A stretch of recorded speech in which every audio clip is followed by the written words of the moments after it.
Eunon, vamos a tratar del libro de Carmen Posadas, El testigo invisible. Es un libro, como en otras circunstancias, ha venido por un flujo, no sé si de río o piroplástico, acerca de la aproximación a un servidor para poder leerlo. No ha sido sino una expurgación de la biblioteca de Getxo, de la red de bibliotecas de Getxo, que con el final de la vida útil de algunos ejemplares, y este pues está un poco desmejorado en algunos aspectos, pues acaba por ser sacado y dejado, como este, en la forma de carrito, para que los curiosos lectores podamos llevárnoslo a casa una vez que ya no es útil, comprenden los responsables, para una biblioteca con espacio limitado y siempre con ingresos de nuevos ejemplares, más nuevos, menos usados. Evidentemente, esto va generando reflujos, que entran libros, salen, y siempre hay que estar atentos para... Pues este fue uno de los libros que hubo la posibilidad y lo cogí. El testigo invisible. Claro, atrás viene acerca de una relación con Leonid Zebnev, desodiñador imperial y más tarde pinche de cocina. Tenía 15 años la noche del 17 de julio de 1918, cuando un grupo de militares de la revolución bolchevique asesinó brutalmente a la familia imperial rusa. Leonid fue el único superviviente y testigo invisible de la tragedia. Podemos recordar que otros camaradas, como es el camarada Pol Pot, y otro más, Polcro, que murió a finales de los años 60, ni siquiera pudo ver cómo Saigón era alcanzada el día 1 de mayo del año 1975 y siendo cambiada por la ciudad Ho Chi Minh. O sea que yo no reconozco, sí, yo reconozco la ciudad de Saigón, ¿no? La capital del antiguo Vietnam del Sur. Pues tanto Pol Pot como Ho Chi Minh fueron frigaplatos en la ciudad de París, en donde se formaron políticamente para luego volver a sus respectivos países y tomar la revolución socialista, marxista, leninista, lo cual tiene diversas vertientes en tanto en cuanto cada revolución ha sido distinta la una de la otra. Y ya en París, los grupos de los pirámides y de los camboyanos no se juntaban, no se comprendían, no había mucho. Y por eso luego se entiende que cuando hay la forma de genocidio, 2 millones de muertos camboyanos, simplemente por llevar hasta las últimas instancias y consecuencias el marxismo-leninismo, simple y llanamente, ir hasta el fondo, no tener soluciones de compromiso, ¿no? Pues 2 millones de muertos de una población de 6 millones hizo que la Vietnam unificada, marxista-leninista, acabe por entrar en una intervención humanitaria a finales de los años 70. Pero estamos hablando del origen de todo, política e institucionalmente, como es el ámbito del 1917, Federación Rusa, que será la República Socialista Soviética Federativa de Rusia, dentro del marco de la Unión Soviética, que a comienzos de los años 20 se establecerá con la fusión de Ucrania, Bielorrusia, Transcaucasia y Rusia, evidentemente. Y ahí tenemos esa visión desde la lejanía, de la nostalgia respecto al pasado, respecto a este momento de la historia, desde otro punto de vista.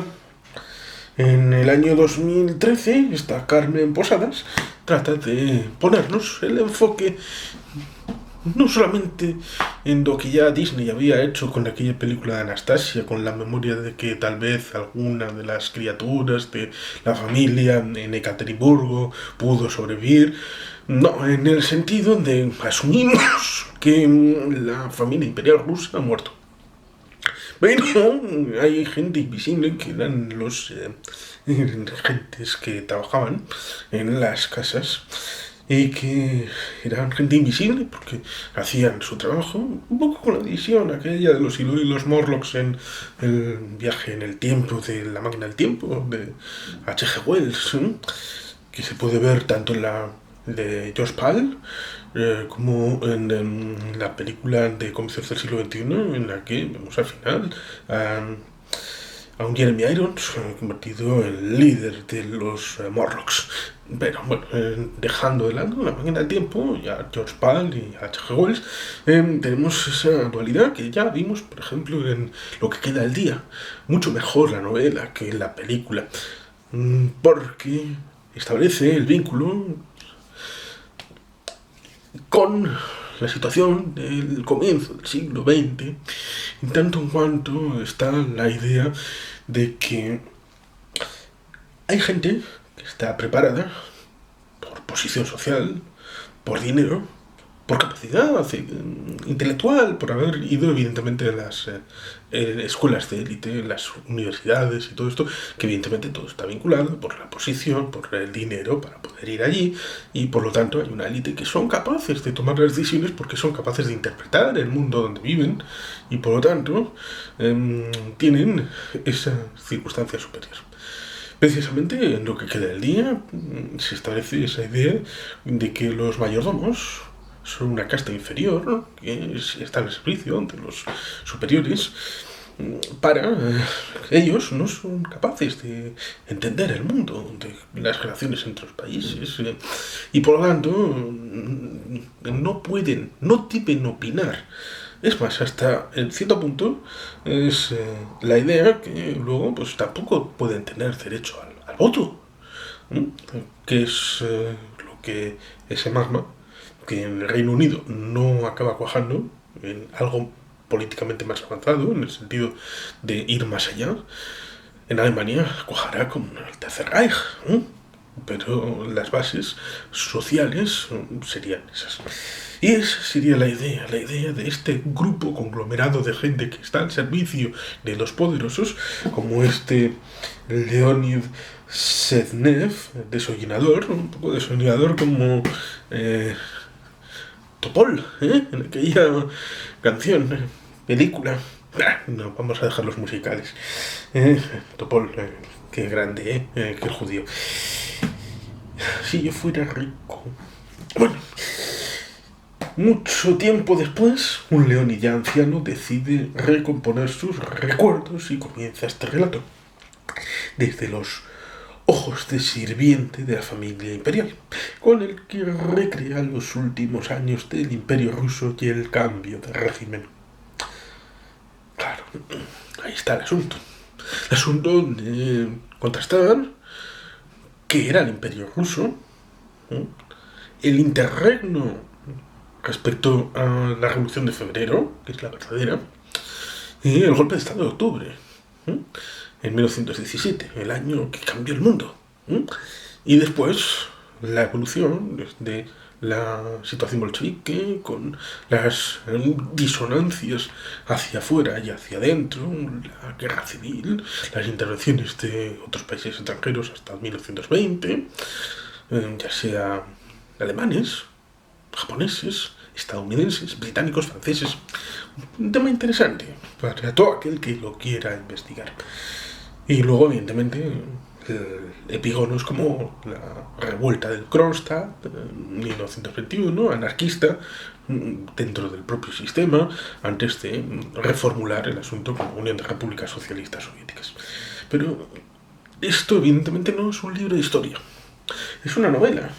Es una novela en donde Carmen Posada nos sumerge con su habitual maestría, dice la contraportada que van a decir, evidentemente, en el fascinante mundo de la familia imperial rusa. Luces y sombras de palacio en un desfile de princesas y desollinadores, zares y bolcheviques, lujo y miseria.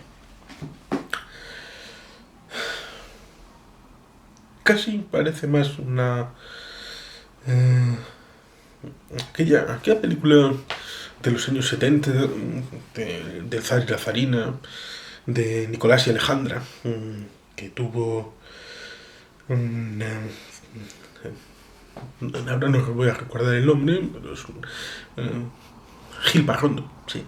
Gil Parrondo, estaba acordándome, Néstor Almendros, no, era Gil Parrondo el que hacía el tema de los decorados y creo que ganó un Oscar, uno de los 3 Oscars que ganó por esta categoría. Pues Nicolás y Alejandra es una película de época que habla de estas cosas. El fondo era la familia imperial, Nicolás, el Zarevich, la hemofilia, el ámbito del Santón, Rasputín y todas estas cosas de la mitología. Pero evidentemente hay una forma canónica de establecer el vínculo y luego al cuadro siempre se le pueden hacer aproximaciones de una u otra vertiente. Esta es la vertiente más social, más papier couché, más familiar, más de las circunstancias personales. Por lo tanto, el tema de la historia es un elemento secundario de una persona que ha vivido muchos años, ha acabado en Uruguay, que en retrospectiva, desde el momento vital que está en el umbral del siglo XXI, con una edad avanzada, en esos momentos en los que puede que incluso recuerdes más lo que hiciste de joven que lo que comiste por la mañana ayer.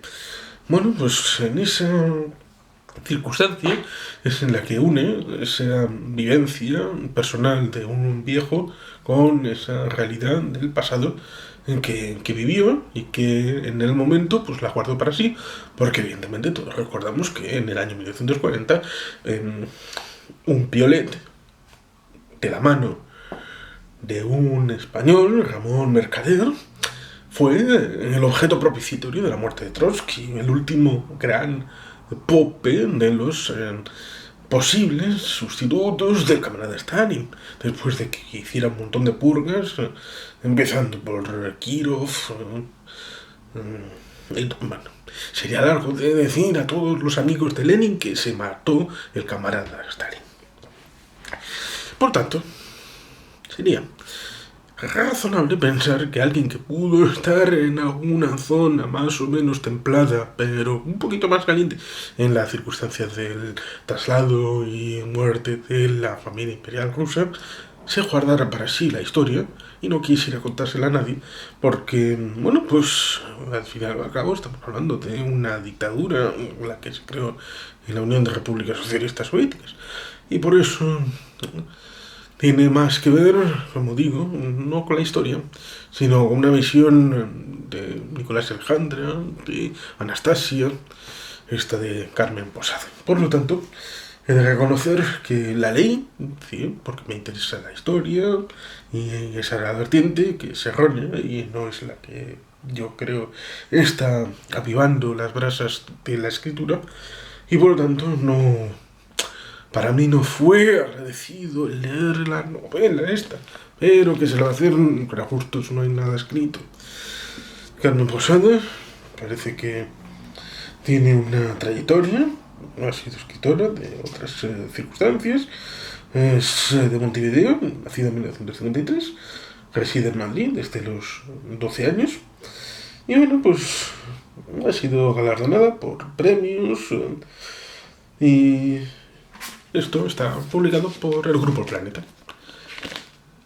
Quien le guste Carmen Posadas, evidentemente, supongo que habrá incorporado este título a sus lecturas.